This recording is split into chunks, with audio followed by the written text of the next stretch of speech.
అందరికీ నమస్కారాలు.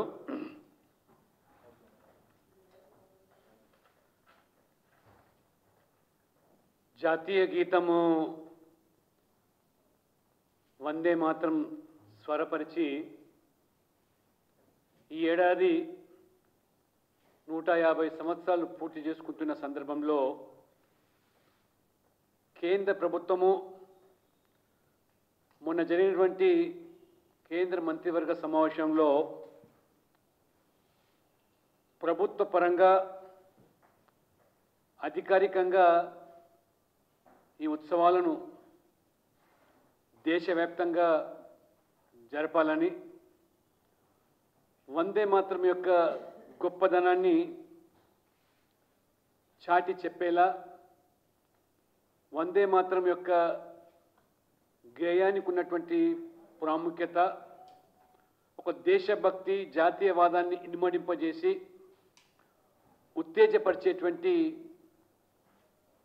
ఈ యొక్క కార్యక్రమాన్ని ప్రభుత్వ పరంగాను పార్టీ పరంగా కూడా జరపాలని పలు కార్యక్రమాలు కూడా రూపకల్పన చేయడం జరిగింది. ఒకసారి వందే మాతరం యొక్క విశిష్టత గురించి మనం చర్చించుకుంటే 1875లో శ్రీ బంకించంద్ చటర్జీ ఈ గేయాన్ని రచించి ఆనందమఠం నవలలో మొదటగా దాన్ని ప్రచురించడం జరిగింది. వందే మాతరం అంటే మాతృభూమికి వందనాలు అని. మన సంస్కృతి, ఆధ్యాత్మికత, దేశభక్తి అనే 3 విలువలను చాటి చెప్పేదే ఈ యొక్క చరిత్రాత్మకమైన గేయం. 1896లో రవీంద్రనాథ్ ఠాగూర్ గారు కలకత్తాలో తొలిసారి ఈ వందే మాతరం గేయాన్ని వారు ఆలాపించారు. 1905లో బెంగాల్ విభజన సమయానికి ఈ గీతానికి శాస్త్రీయ సంగీతం దేశ్ మల్హార్ కోసం స్వరపరిచి క్రమంగా పరేడ్ సాంగ్గా ప్రాచుర్యం పొందింది. ఈ వందే మాతరం గేయం స్వాతంత్ర పోరాట సమయంలో ఒక హృదయ స్పందనగా ప్రజలందరినీ కూడా కుల మతాలకు, ప్రాంతాలకు, భాషలకు అతీతంగా ఒక జాతీయవాదాన్ని రగులుకొల్పి ఒక నినాదంగా దేశభక్తి, కర్తవ్య బోధ, మాతృభూమి పట్ల ప్రేమ, ఇది ఈ గీతం యొక్క సందేశం. వందే మాతరము నినాదం వినిపిస్తే దేశభక్తి ఉత్సాహం ఉవ్వెత్తున ఉప్పొంగమే కాకుండా మరి ఇది భారతీయ హృదయాల్లో శాశ్వతంగా నిలిచిపోయినటువంటి ఆత్మ గౌరవ నినాదం ఇది. ఇటువంటి వందే మాత్రము ఈ గేయం జాతి ఆత్మను మెల్కొల్పినటువంటి నినాదం. అవమానం నుంచి పుట్టినటువంటి ఆత్మ గౌరవ పోరాటానికి ఇది ప్రతీక. భూమాత, దేవభూమి, జననీ జన్మభూమి అనే భారతీయ ఆలోచనకు ఈ గీతం మూలం. బెంగాల్ విభజనకు వ్యతిరేకంగా దేశవ్యాప్తంగా జరిగిన నిరసనలో వందే మాతరం నినాదం గర్జించింది, ఉత్తేజపరిచింది, ప్రజలను ఏకపరిచింది. ఆ రకంగా బ్రిటిష్ పాలనకు వ్యతిరేకంగా జరిగిన పోరాటంలో ఈ నినాదం ప్రజలు విశేషంగా ఉత్తేజపరచడమే కాకుండా ఇది ఒక ఉద్యమ గీతంగా కూడా మారింది.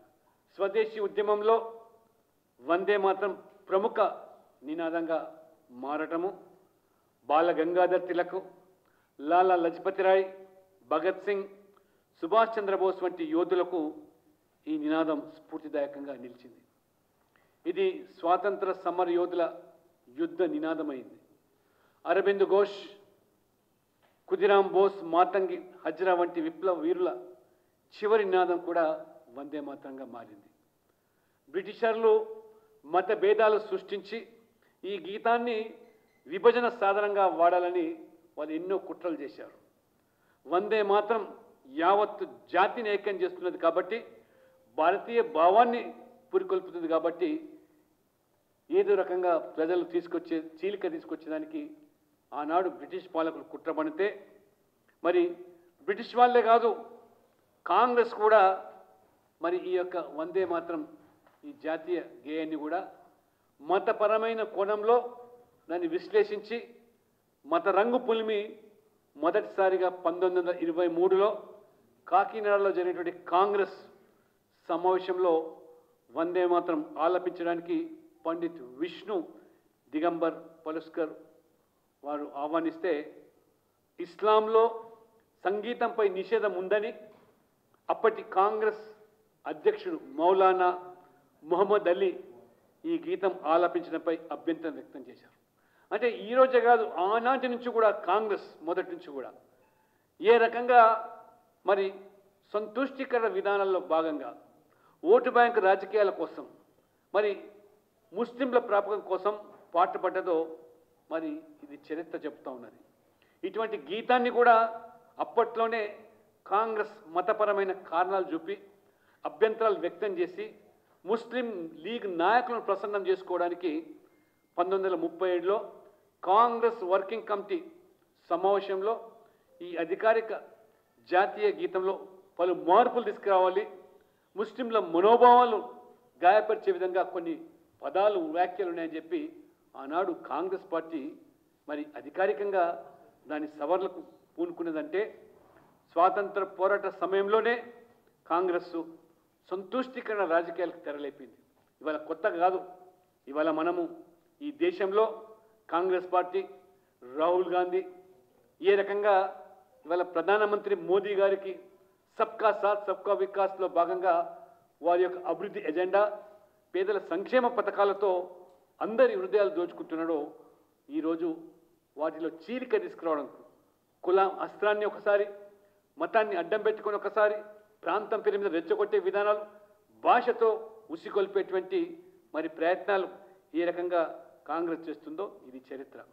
1947 తర్వాత కాంగ్రెస్ ప్రభుత్వం సెక్యులరిజం పేరుతో భారతీయ సాంస్కృతిక మూలాలను పక్కన పెట్టి వందే మాతరం లాంటి గీతాలను, దేశభక్తి చిహ్నాలు ఇవన్నీ కూడా మతపరమైనవి అని చెప్పి ఏ రకంగా జాతీయ చైతన్యాన్ని, సాంస్కృతిక మూలాలను ఏ రకంగా వేడుదీసేటువంటి ప్రయత్నాలు చేశారు.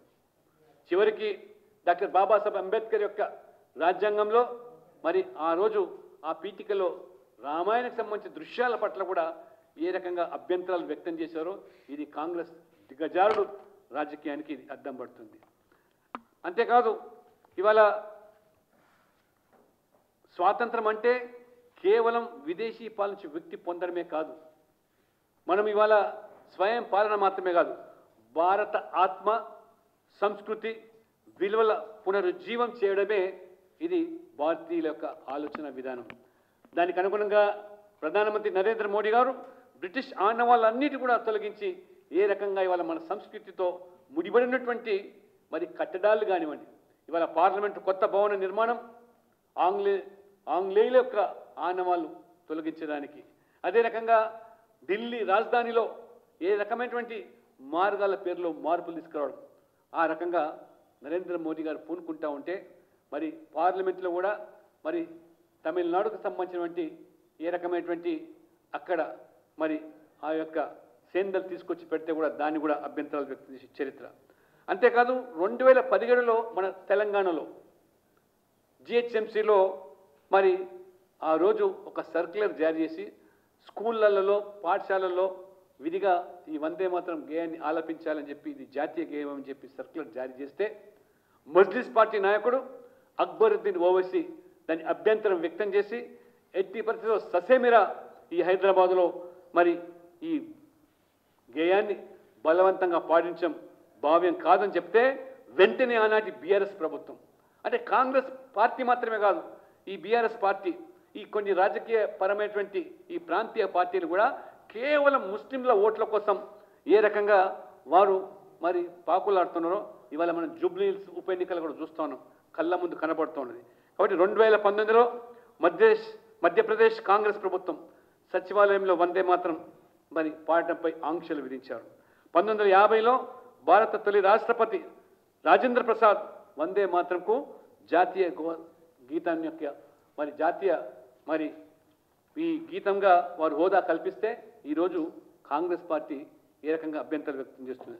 అందుకని ఈరోజు భారతీయ జనతా పార్టీ మోదీ గారి ప్రభుత్వం మరి ఈ యొక్క వందే మాత్రం మరి దేశవ్యాప్తంగా వందే మాత్రం ఎట్ ద రేట్ ఆఫ్ 150 పేరు మీద 7 నవంబర్ నుంచి మొదలుకొని 25 నవంబర్ వరకు దేశవ్యాప్తంగా కూడా మరి అన్ని పాఠశాలల్లో కళాశాలలో కూడా మొట్టమొదటిగా నవంబర్ 7వ తేదీ నాడు 150 స్థానాల్లో ప్రధానంగా మరి ప్రముఖమైనటువంటి కూడల్లో 150 మంది గాయకులతోని ఆ వందే మాత్రం ఆలాపించాలని కొన్ని వందల వేల మంది సమక్షంలో చక్కగా వేదికను అలంకరించేసి స్వాతంత్ర సమయోధులను స్మరించుకుంటూ ఆ కార్యక్రమం భవ్యంగా జరపాలని ప్రభుత్వ పరంగా పార్టీ పరంగా ఆదేశించడం జరిగింది. అందులోని భాగంగానే నన్ను 3 రాష్ట్రాలకు జార్ఖండ్, ఒడిశా, ఉత్తరప్రదేశ్కు నన్ను పూర్తి బాధ్యతలుగా మరి వాటికి ఇన్ఛార్జిగా వివరించారు. కాబట్టి ఈరోజు ఈ యొక్క మరి పార్టీ పరంగా జరిగే కార్యక్రమాల్లో అన్ని జిల్లా కేంద్రాల్లో కూడా నవంబర్ 8వ తేదీ నుంచి మరి నవంబర్ మరి 25 వరకు చివరికి 26 రాజ్యాంగ దినోత్సవం మన రాజ్యాంగం మరి ఏ రకంగా కాన్స్టిట్యూషన్ డేగా నరేంద్ర మోడీ గారు అధికారంలోకి వచ్చిన తర్వాత మరి రాజ్యాంగం యొక్క మరి విలువలను దాని మూలాలను ప్రజలకు తీసుకెళ్లడానికి నిర్వహించే కార్యక్రమంలో ఆ రకంగా పార్లమెంట్ సభ్యులు, ఎమ్మెల్యేలు, ప్రజాప్రతినిధులు ప్రతి అసెంబ్లీ నియోజకవర్గంలో కూడా ఒక కళాస్థాయి కార్యక్రమం వందే మాత్రం ఎట్ ద రేట్ ఆఫ్ 150 థీమ్తో చక్కటి ఎగ్జిబిషన్లు ఆ జిల్లా కేంద్రాల్లో నిర్వహించి స్వాతంత్ర సమరయోధుల జీవిత విశేషాలు ఈనాటి తరానికి భావితరాలకు ఆనంద మఠము మరియు వందే మాత్రం చారిత్రక సాహిత్య అంశాలపై కూడా సెమినార్లు నిర్వహించడం. ఈ రకంగా మరి రేపు 7వ తేదీ తెలంగాణలో కూడా మరి భాషా గారు వారు ఇన్ఛార్జిగా ఈరోజు దాదాపు 5 స్థానాల్లో కూడా ఆదిలాబాద్, నిజామాబాద్, గోల్కొండ, మహబూబ్ నగర్, వరంగల్ ఈ 5 జిల్లా కేంద్రాల్లో కూడా నిర్వహించాలని చెప్పి పార్టీ నిర్ణయించింది.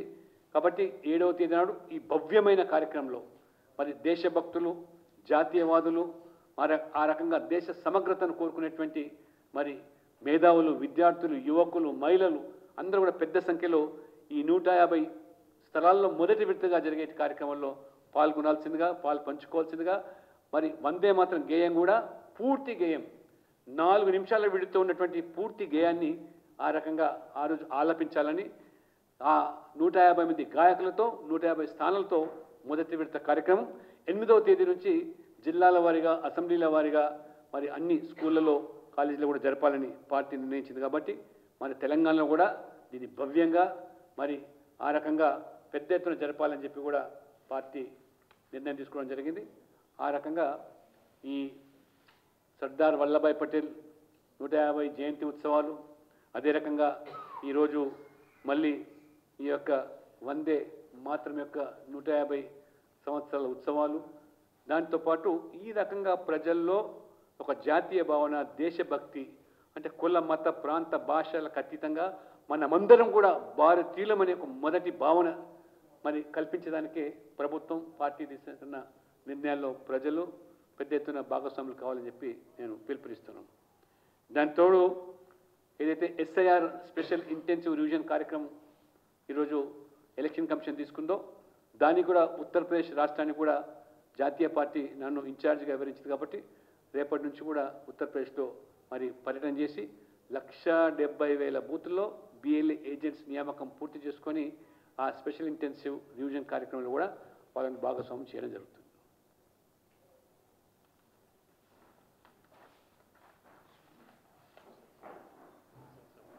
దీని మీద ఏదైనా డౌట్ ఏమైనా క్వశ్చన్? ఈ విషయానికి పరిమితమై ఈరోజు రోజు మాట్లాడుతూనే ఉన్నారు కదా మన వాళ్ళు పొద్దున మధ్యాహ్నం చూశాను పరమేశ్ 1 గంటకు పెట్టిండు, 2 గంటలకు పెట్టిండు, 3 గంటలకు, గంటకు రాజకీయాలే మాట్లాడుతారు. ఇది దేశానికి సంబంధించి 12 రాష్ట్రాల్లో ఇప్పుడు ఎలక్షన్ కమిషన్ ఎస్ఆర్ చేపట్టింది. ఖచ్చితంగా అందులో 12 రాష్ట్రాల్లో వెస్ట్ బెంగాల్ కూడా ఉంది. ఎలక్షన్ కమిషన్, సుప్రీంకోర్టు కూడా ఏ రకంగా బీహార్లో పర్యవేక్షణలో జరిగిందో తప్పకుండా మరి ఓటర్లలో పారదర్శకత రావాలని కోరుకుంటే ఎందుకు అభ్యంతరాలు పెడుతున్నారో పార్టీలు నాకు అర్థం కావట్లేదు.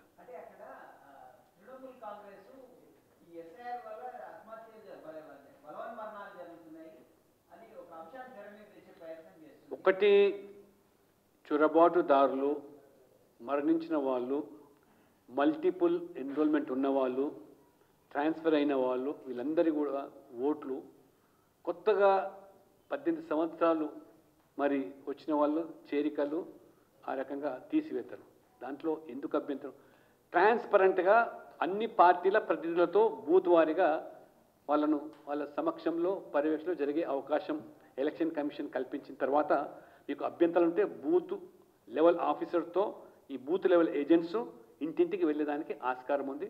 అక్కడ తెలుసుకోవాల్సిందిగా తప్పితే ఊరికే మీరు చొరబాటుదారులతో వాళ్ళ ఓట్లతో ప్రభుత్వాలు ఏర్పాటు చేయడం అంటే కేవలం ఓటర్గా నమ్మదు కాదు, వాళ్ళు ఇవాళ పౌరసత్వం పొందుతున్నారు. ఇది దేశ భద్రతకు, దేశ సమైక్యతకి భంగం వాటిల్లే పరిస్థితి వస్తుంది. మరి బెంగాల్లో మమతా బెనర్జీ ఎందుకు మరి ఈరోజు మరి అభ్యంతరాలు పెడుతుందో ప్రజలు అర్థం చేసుకోగలుగుతున్నారు. Thank you.